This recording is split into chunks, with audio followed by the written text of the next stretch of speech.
네, 자 이번 시간에는 제6절 부가가치세 이론의 제6절 신고와 납부. 뭐 여기는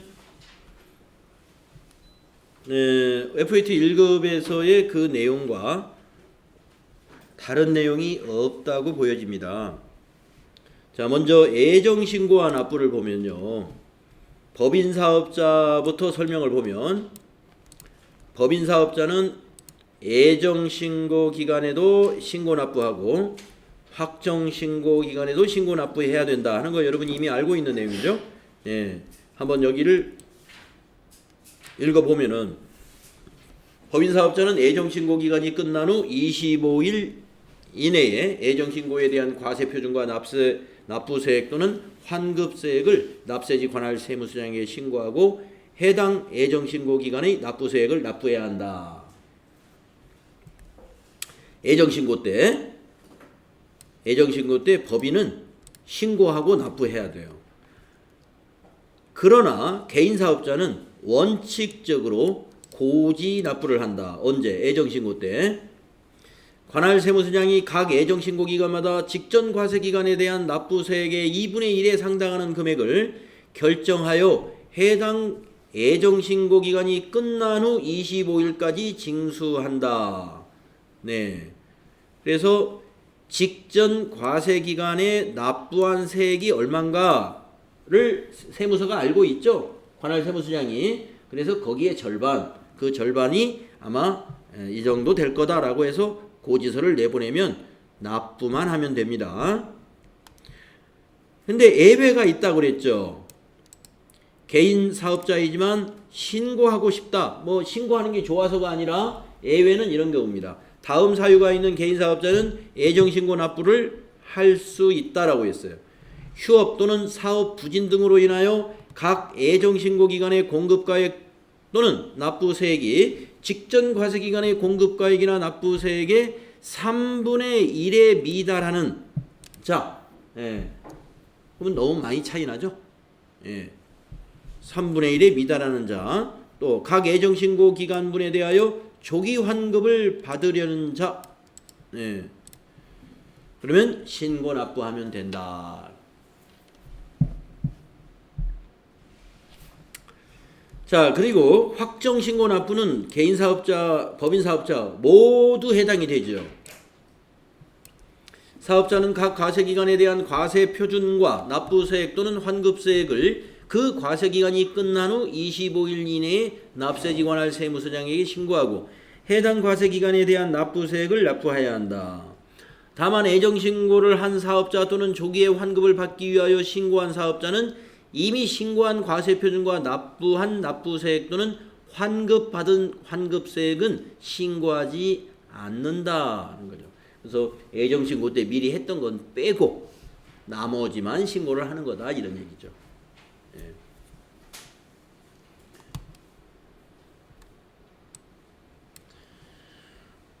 우리가 이 애정신고와 확정신고 외에 폐업한 사업자의 확정신고는 이 확정신고 기간에 하는 것이 아니다 하는 것을 밑에 주의해 써놨네요. 폐업하는 경우에 폐업일이 속하는 달의 다음 달 25일 이내에 신고 납부하도록 한다. 폐업한 사업자는 폐업일이 속하는 달 다음 달 25일에 신고 납부해야지 이런 과세 기간을 따져가지고 신고해서는 안 된다. 다음 페이지 보면 이제 환급. 자, 여러분 환급은 어떤 사람들인가요? 매입세액이 더 많은 사업자가 환급 대상이 되죠. 보통은 수출을 주로 한다 하면은 뭐 볼 것 없이 환급이 발생합니다. 왜냐하면은 주로 수출을 한다면은 매출세액은 거의 없을 테니까. 그러면 매출세액은 없는데 그걸 만드는데 또는 그걸 사오는데 들어가는 매입세액은 많이 있을 거란 말이죠. 그래서 환급은 주로 영세율 사업자들이 환급이 많을 거고, 또 영세율 사업자가 아니라 하더라도 환급이 발생할 수 있어요. 뭐냐면은 그 과세 기간에 설비 투자를 많이 했다 이거예요. 설비 투자. 그러니까 우리가 이제 설비 투자라는 것은 공장에다 새로운 기계를 많이 산다든가 새로운 유형 자산을 많이 취득한다든가 그러면 매입세액이 그 기간에 특별히 많아지는 거예요. 그럴 때는 매출세액보다 매입세액이 많아요. 그런 때 환급이 되는데 자, 일반 환급이라는 것은 평상시처럼 신고 기한에 신고해가지고 환급받는 게 일반 환급이에요. 자, 한번 볼까요? 각 과세기간별로 그 과세기간에 대한 환급세액을 확정신고한 사업자에게 그 확정신고 기한이 지난 후 30일 이내에 환급을 해줍니다. 그러면은 우리가 가령 7월 25일 날이 일기 확정신고 기간의 마감일인데 언제까지 해준다? 이 신고기한 지나서 이날 신고하잖아요. 환급신고를. 그러면은 그로부터 30일이니까 8월 24일 날은 입금해줘야 되겠죠. 그래서 이 환급이 언제 들어오는가? 요 30일이라는 요 숫자 신고기한이 지난 후 30일 내에 통장에 들어온다. 요거 기억을 해주시면 되겠고 애정신고기간의 환급세액은 환급하지 아니하고 확정신고 시에 납부세액에서 차감해준다. 예, 그러니까 애정신고 때 환급세액이 발생했어요. 발생했으면 만약에 일기면은 4월 25일 날 신고할 때 환급세액이 발생했어요. 그러면은 5월 24일 날까지 돌려주느냐? 애정신고 때는 안 돌려주겠다. 확정신고 요때 신고하는 거 봐서 그때 납부세액이 발생하면 그걸 차감하고 돌려주고 납부세액이 또 그 다음에 발생할 때 그래서 애정신고 때 환급을 신청을 합니다. 환급세액 발생했어요. 미수금으로 회계 처리해 둬요. 부가가치세 마이너스로 납부할 세액을 마이너스로 신고하고 세금을 안 내면 돼요. 그러나 돌려주지는 않는다. 애정신고 때는. 언제 돌려줘요? 확정신고 끝나고 그 뒤에 30일 후에 돌려준다. 그런 방식이다 이거죠. 그러면 아까 말씀드린 조기환급, 조기환급은 무엇이냐? 이렇게 과세기간에 맞추어서 환급 신청하는 것이 아니고 조기환급은 매달 언제든지 할 수 있도록 되어 있어요. 한번 볼까요? 조기환급 대상은 첫째, A.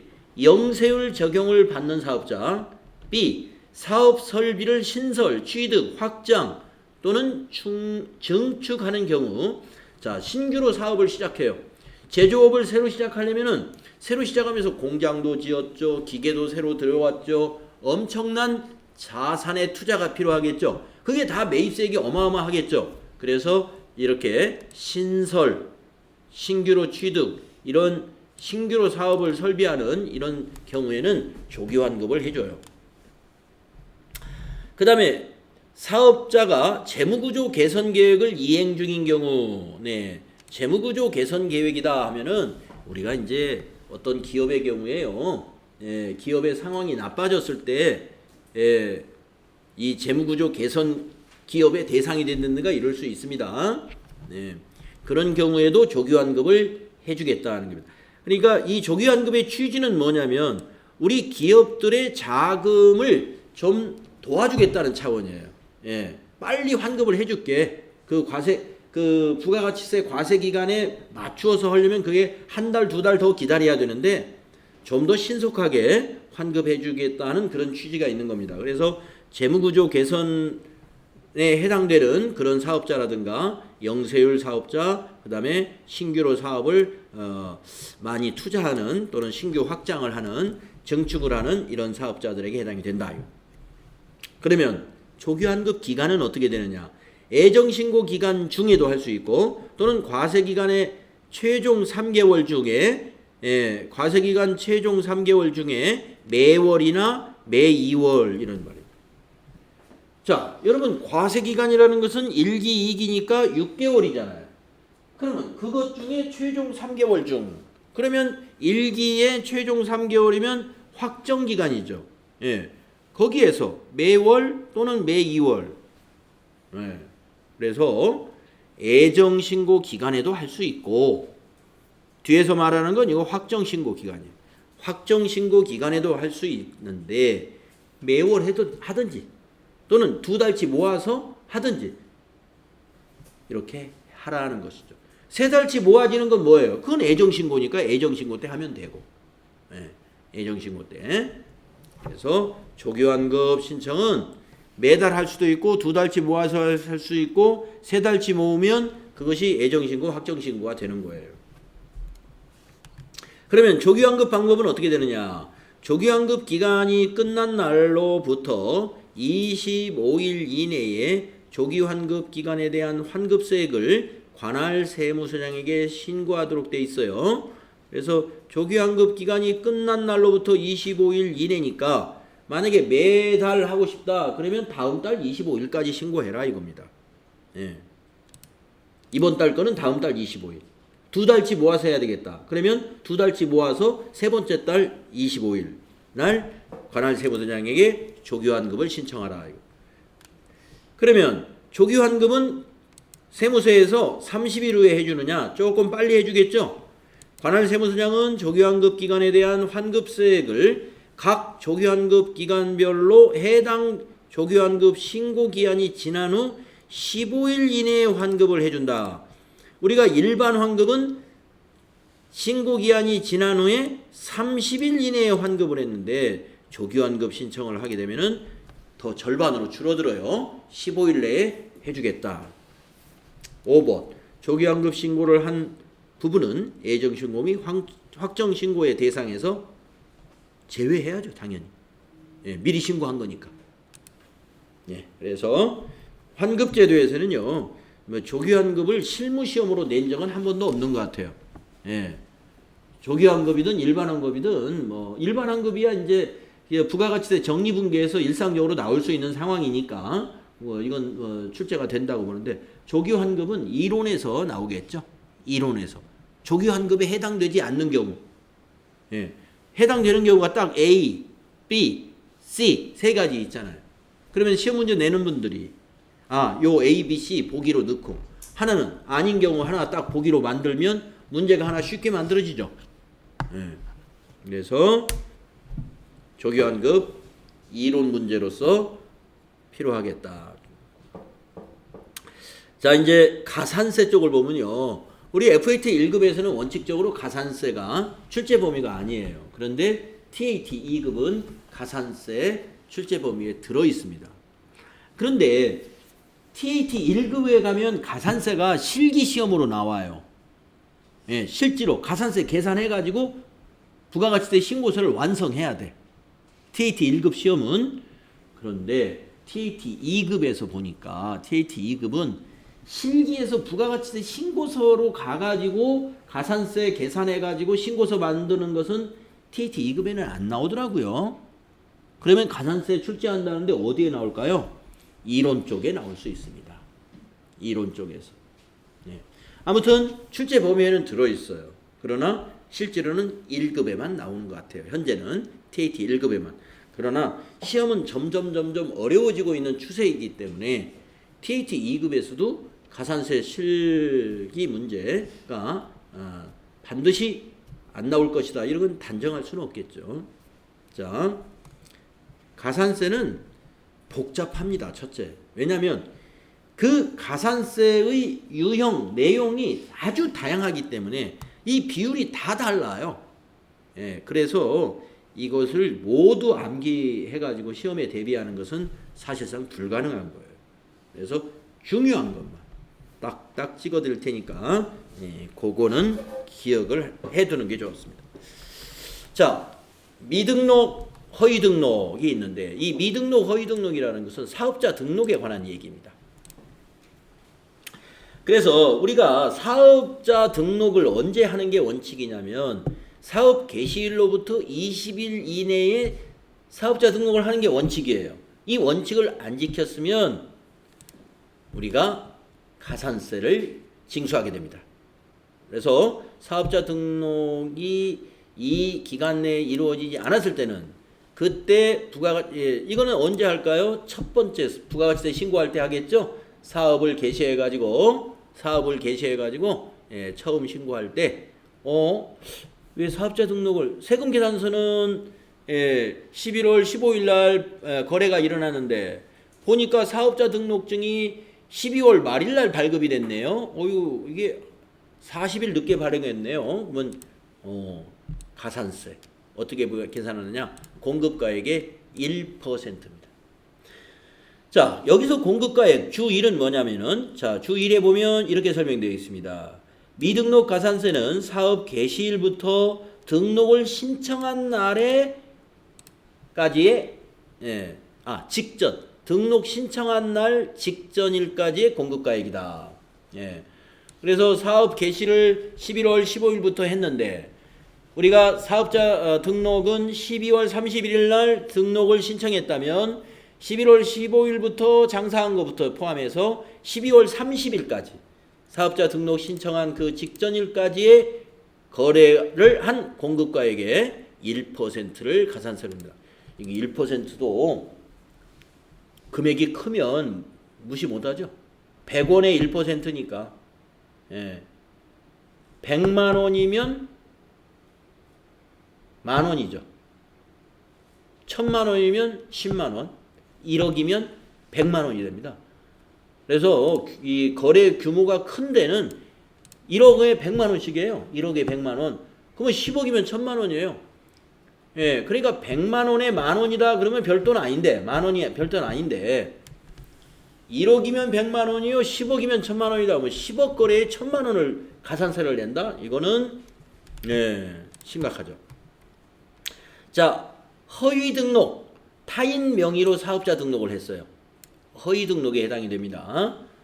그래서 타인 등록 명의로 사업자 등록을 하거나 그 타인 명의의 사업자 등록을 이용해서 사업을 했다면 다른 사람 이름으로 사업을 했다는 거죠. 뭐 그런 사람들이 그런 개인 사정이 있어서 이렇게 하는 사람들 꽤 있습니다.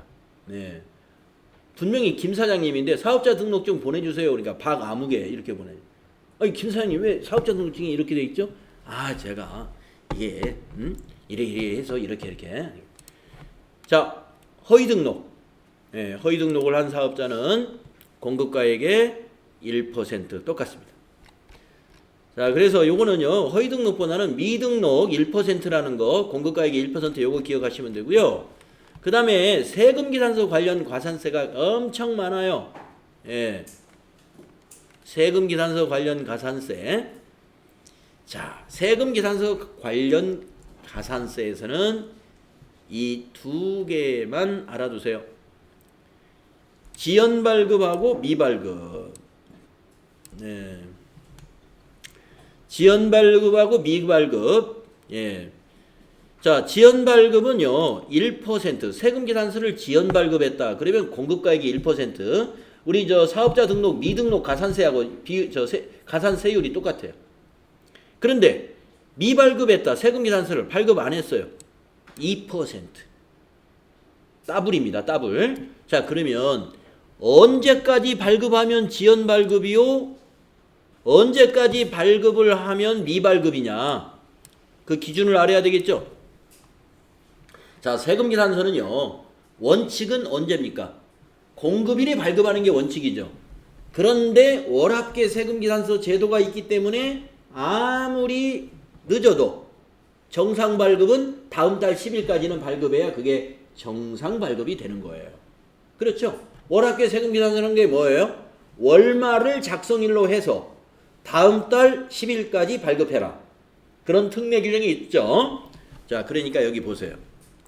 지연발급은 어디에 해당되냐면 세금계산서의 발급 시기가 지난 후 해당 재화 또는 용역의 공급 시기가 속하는 과세기간에 대한 확정신고기한까지, 한마디로 확정신고기한까지 세금계산서를 발급했으면 지연발급이에요. 그러면 여기서는 지금 언제부터라고는 말은 안 했는데 공급일의 다음 달 10일 이후부터, 아시죠? 공급일의 다음 달 10일까지는 지연발급 아니에요. 그 다음 달 10일까지는. 왜요? 특례 규정이 있잖아요. 월합계 세금계산서라는. 네. 그래서 공급일의 다음 달 10일이 지났어. 그때부터 지연 발급에 들어가는 거예요. 그때부터. 그래가지고 언제까지 발급하면 돼요? 그 공급일이 속하는 확정신고 기한까지. 확정신고 기한까지. 네. 그러면은 만약에 자 여러분 11월 15일 오늘 거래가 있었어요. 자 11월 15일 날 거래가 있었습니다. 자 그렇다면은 며칠 날까지 세금계산서를 발급하면 지연 발급에 해당되지 않을까요? 최대로 세금계산서 언제까지 발급하면 될까요? 원래는 11월 15일 날 발급하는 게 원칙인데 언제까지 하면 정상이죠? 12월 10일까지. 여기까지는 정상. 여기까지 발급하면 정상이 돼요. 지났어 이제. 지나가지고 자 지연 발급은 언제까지냐면 자 지연 발급에 해당이 되는 것은 언제까지 하면 지연 발급일까요? 언제까지? 확정 신고 기한까지. 그러면 언제까지예요? 1월 25일이죠. 자, 우리가 거래가 일어난 11월 15일은 이익이 확정 신고 기간이잖아요.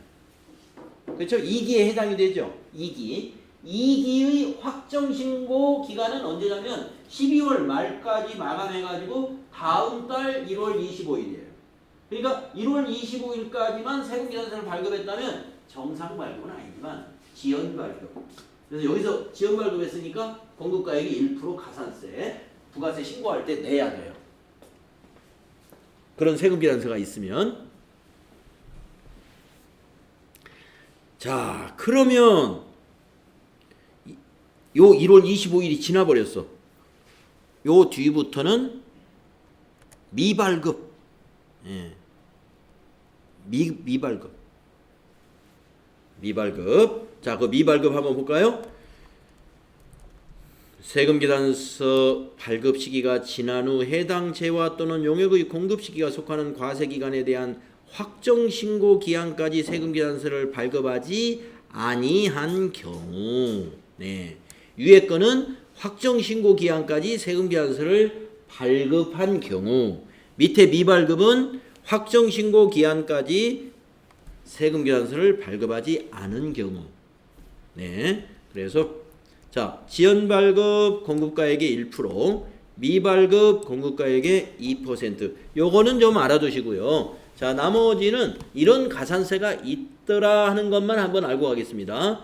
부실기재 1%, 가공세금계산서의 발급 3%. 이거 괘씸한 거예요. 네, 가공이라는 것은 거래가 없는데 세금계산서만 발행하는 것을 말합니다. 세요, 3%면. 그 다음에 받은 사람도 가공세금계산서, 내가 사지도 않았는데 샀다고 세금계산서를 받았네? 3%. 타인 명의의 세금계산서를 발급했어. 2%. 아까 사업자 등록, 허위 등록 2%였죠? 타인 명의의 세금계산서 수취, 이것도 2%. 과다기재 세금계산서를 발급, 과다기재한 공급가액의 2%. 그 세금계산서를 받은 사람도 그 금액에 대한 2%. 이런 것 등이 있습니다. 예. 자, 그 다음에 3번 매출처별 세금계산서 합계표 관련 가산세입니다. 지금 아까 위에는 세금계산서 관련된 거고, 요 밑에 거는 우리가 매출처별 세금계산서 합계표, 매출 또는 매입처별 세금계산서 합계표 이 제출할 의무가 있죠. 예. 그래서 합계표를 미제출했다. 공급가액의 0.5%. 합계표를 부실기재했다. 역시 미제출과 마찬가지로 공급가액의 0.5%. 합계표를 지연 제출했다. 공급가액의 0.3%. 그래서 합계표 미제출이나 부실기재는 0.5%, 지연 제출이면 0.3%입니다. 그 다음에 넘어가 보면 매입처별 세금기단서도 제출해야 되죠. 예. 그래서 매입처별 세금기단서를 합계표를 불성실 세금기단 불성실에 다 0.5%. 매입처별 세금기단서에 관해서는 모두 0.5%에 해당이 된다. 불성실하게 제출했거나 과다하게 제출했거나 이런 것들, 매입세 공제 더 많이 받으려고 과다하게 제출했어요. 이런 것은 다 가산세 추가로 더 냅니다. 0.5%. 자, 그 다음에 이제 전자세금기단서. 요게 또 중요해요. 전자세금기단서가.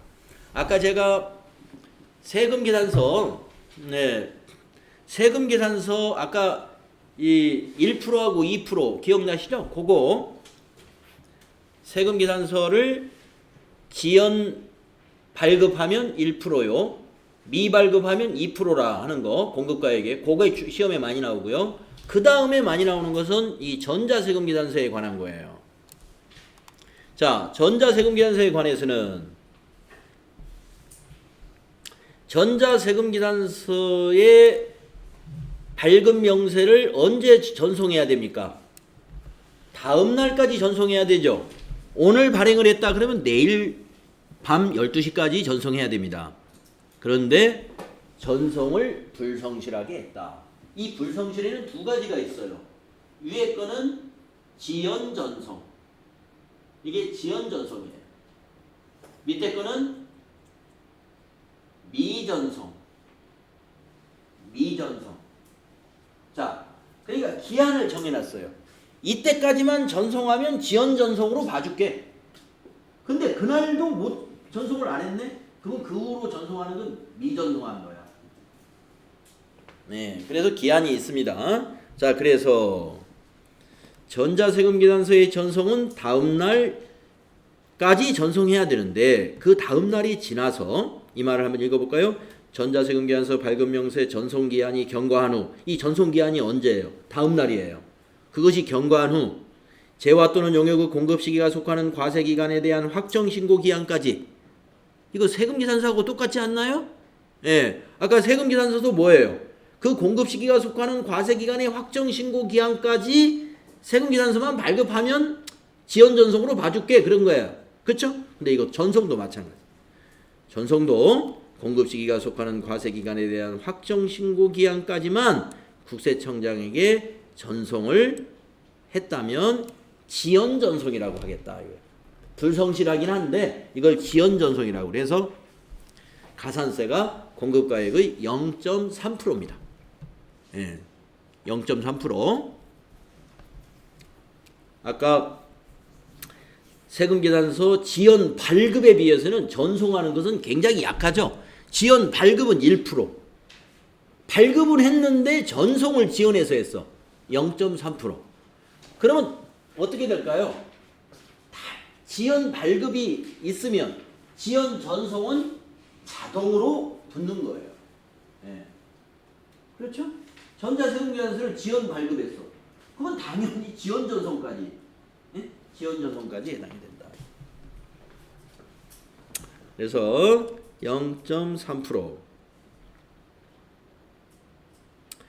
그 다음에 밑에 거는 미전송이에요. 아까 그 얘기한 공급시기가 속하는 과세기간에 대한 확정신고기한까지 국세청장에게 세금계산서를 전송하지 않았다. 이건 미전송. 조금 더 0.5%. 0.5% 공급가액에 이거 알아두시면 되겠습니다. 자, 그런데 또 아까 전자세금계산서를 발급해야 될 의무자야. 자기가 3억 원이 넘은지를 모르고 계속 종이세금계산서를 올해도 계속 작년에 벌써 3억 원이 넘어가지고 전자세금계산서 의무 발급자가 됐는데 그걸 내가 모르고 우리 사업자는 우리 모르고 종이세금계산서를 계속 쓰고 있었어요. 그러면 전자세금계산서를 발급해야 할 의무가 있는 자가 종이세금계산서를 발급했다면은 공급가액의 1% 가산세, 부가가치세 신고할 때 같이 내주면 된다.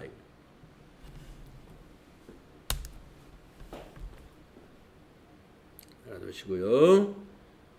자, 그 다음에 신고 관련 가산세가 있습니다. 신고 관련 가산세. 자, 그러니까 첫째, 가산세를 보면 등록 관련 가산세가 있었고 세금계산서 관련 가산세가 있었고 그 다음에 전자세금계산서 관련 가산세. 그러니까 전송. 예. 전자세금계산서의 전송에 관한, 이게 지금 전송에 관한 거잖아요. 예. 전송에 관한 거. 자, 처음에 사업자 등록에 관한 거. 그 다음에 세금계산서에 관한 거, 세금계산서 합계표에 관한 거. 그 다음에 전자세금계산서 전송에 관한 거. 자, 이제 이 가산세는 신고와 관련된 거예요. 신고. 예, 그래서 일반 무신고, 부당 무신고가 있는데, 예, 일반 무신고는 어떤 내가 세금을 떼어 먹어야 되겠다는 어떤 의도가 있었던 게 아니고, 부당 무신고는 일부러 알면서도 뭐 이런 그런 취지라고 보시면 돼요. 예, 일부러 세금을 탈루할 어떤 의도를 가지고 무신고했다면은 따블이에요. 예, 그런데 그런 의도가 없어. 예, 몰랐던 거예요. 알고 보니까. 그런 것은 일반 무신고입니다. 그래서 무신고라는 건 그건 뭘까요? 자, 법인이면 애정신고, 일기 애정신고를 4월 25일까지 해야 돼. 안 하면은 그게 무신고가 돼요. 예, 안 하면. 그래서 일반 무신고는 납부세액의, 이제 계산해보면 납부세액이 나오겠죠. 지금까지 앞에 거는 전부 공급가액의 뭐 1%, 2% 또는 0.3%, 0.5%. 그런데 이제 무신고라는 것은 세금을 계산한 세액 가지고 이제 과세를 해요. 가산세를. 그래서 일반 무신고는 납부세액의 20%, 예, 거기에다가 플러스 영세율이 있다 그러면 영세율 과세표준의 0.5%. 영세율은 세금이 없으니까 영세율의 공급가액 그 과세표준의 0.5%. 이걸 더해서 무신고 가산세를 내고요. 부당 무신고는 영세율 과세표준에 대한 0.5%는 같은데 납부세액에 대해서는 20%의 2배예요. 40% 알아두시고. 그 다음에 과소신고 또는 환급을 너무 많이 했어. 초과 환급 신고. 예. 자, 보통 일반에 많이 해당되겠죠. 예, 일반에. 내가 일부러 그런 건 아닌데 뭘 빼먹고 신고하면 그게 과소신고예요. 빼먹고 신고했어. 어떤 때? 일기 애정 때 빼먹고 우리 확정 때 애정신고 누락분 포함시키잖아요. 그 애정신고 누락분을 넣을 때 이거 계산해가지고 집어넣어야 돼요. 가산세 계산해가지고. 애정신고 때 원래 해야 돼. 근데 세금을 제때 안 냈잖아요. 누락했잖아요. 그게 과소신고입니다. 환급받는 경우에 너무 많이 환급받았어. 이게 초과 환급 신고예요. 자, 그래서 매출을 누락시킨 경우나 매입을 너무 많이 잡은 경우나 이게 성격이 같아요. 그래서 두 개를 같이 보는 거고, 과소신고 또는 초과 환급한 납부세액에 대해서 그 세액에 대해서 10% 가산세 붙어요. 과소신고 납부세액의 10%. 예. 그러니까 무신고는 일기 애정 때 신고해야 되는데 안 하고 확정 때 6개월치를 다 했다. 그러면 일기 애정 때 무신고 그 납부세액 20%의 세금이 붙는 거예요. 그런데 신고를 일부 했는데 일부만 빼먹었어. 그러면 그거에 세액의 그때는 10%. 그러니까 무신고보다 어때요? 과소신고가 더 작죠. 가산세가. 그리고 영세율은 0.5%. 과세표준의 0.5% 가산세가 붙습니다. 부당은 여기 무신고하고 같아요. 과소신고, 초과 환급신고에서 부당은 과소신고 납부세액의 40%이고 나머지 0.5%는 같습니다. 그 다음에 이제 이거는 신고고, 또 신고에 대한 것만 가산세가 붙는 게 아니라 신고는 했는데 납부를 안 할 수도 있죠. 서류는 냈어요. 서류는 냈는데 은행에 납부를 안 했네. 납부 불성실. 신고도 서류도 안 냈고, 그럼 무신고죠? 신고도 안 했어요. 그리고 신고 안 했으니까 당연히 납부 안 했겠죠. 그러면 그거는 신고 불성실에 대한 가산세와 납부 불성실 가산세가 또 세트로 따라 붙는 거예요. 그러니까 신고를 한 사업자, 그런데 납부만 안 했다. 그러면 납부 불성실 나중에 낼 때, 그 납부액을 낼 때 납부 불성실 다음 신고 때 포함해서 넣으면 됩니다. 그러면 납부 불성실은 어떻게 계산할까요? 이자 계산하는 거예요. 이자 계산. 납부 불성실 가산세는 자, 미납부세 또는 초과 환급받은 세액, 여기에 대해서 이제 이자 내라, 이거 이자 내라. 그래서 이자 계산은 어떻게 하냐면 곱하기 기간, 이게 일수예요. 기간. 세금을 며칠간이나 늦게 냈는가, 그 기간 일수로 계산합니다. 거기에다가 곱하기 10,000분의 2.5. 이게 이제 정부가 국세청에서 정해놓은 율이에요. 작년까지는 10,000분의 3이었어요. 10,000분의 3. 10,000분의 3이었는데 요새 지금 저금리 시대잖아요. 그래서 10,000분의 2.5로 2019년도에 적용됐는데 지금 벌써 올해도 금리 인하를 한국은행이 2번이나 했기 때문에 아마도 2020년도에는 요것도 바뀔 거예요. 10,000분의 2.5가 아니라 이제 내년에는 10,000분의 2 정도는 되지 않을까. 아니면 더 많이 떨어지면 10,000분의 1.5도 될 수가 있고. 그래서 이거는 해마다 달라집니다. 여러분들이 시험을 볼 때는 10,000분의 2.5다. 어떻게 계산한다고요? 미납부 세액에다가 곱하기 일수 곱하기 2.5 나누기 만 하면은 가산세가 나와요. 납부 불성실 가산세가. 자, 이제 기타 가산세로서 신용카드 매출 전표 등에 관한 가산세가 있고요. 현금 매출 명세세 등에 대한 가산세가 있는데 우리 시험 목적에서는 이 부분은 완전히 시험에서 한 번도 언급이 된 게 없습니다. 자, 이렇게 해서 이 가산세를 했는데 가산세도 제가 보기엔 그래요. 가산세도 실기 시험에 좀 나와주어야 이게 공부하는데 가닥이 정확히 잡힙니다. 부가가치세 신고서를 작성해봐야 요런 건일 때 요 가산세를 계산해야 되는구나. 이렇게 표로만 해놓으면 가산세가 있다는 건 알겠는데 이게 구체적으로 어떤 건에 대해서 이 가산세를 적용해야 되는지 좀 오락가락 하는데요. 이론을 공부하기 위해서는 제가 아까 지정해드린 그 정도 4개 정도는 알아두세요. 4개. 4개 알아두시고 이 세금 계산서 관련된 가산세가 엄청 많잖아요. 엄청 많은데 전제가 있어요. 자, 예를 들어서 가공세금 계산서야. 가공세금 계산서. 지금 이 건이 가공세금 계산서에 걸렸어. 그런데 이것이 세금 계산서 지연 발급도 했네. 발급도 늦게 했어.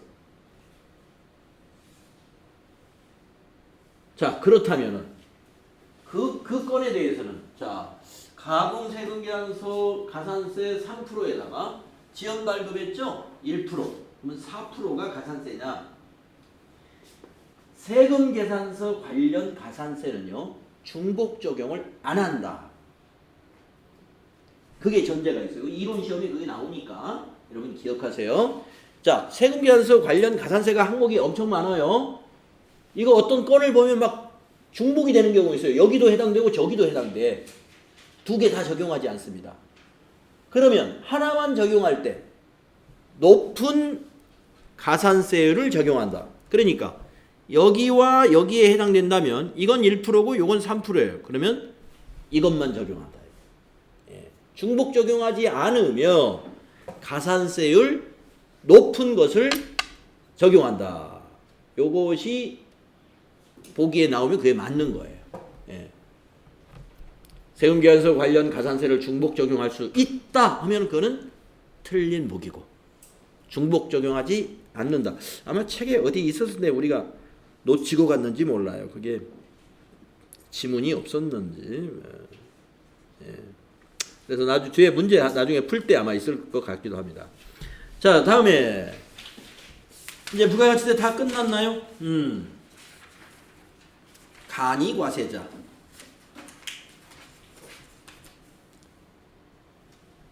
예. 간이과세자까지 하면은 끝나죠. 그러면 자, 뭐 10분간 우리 쉬었다가 간이과세자 끝나고 오늘 소득세 이론 조금 들어갈 수 있겠네요. 네.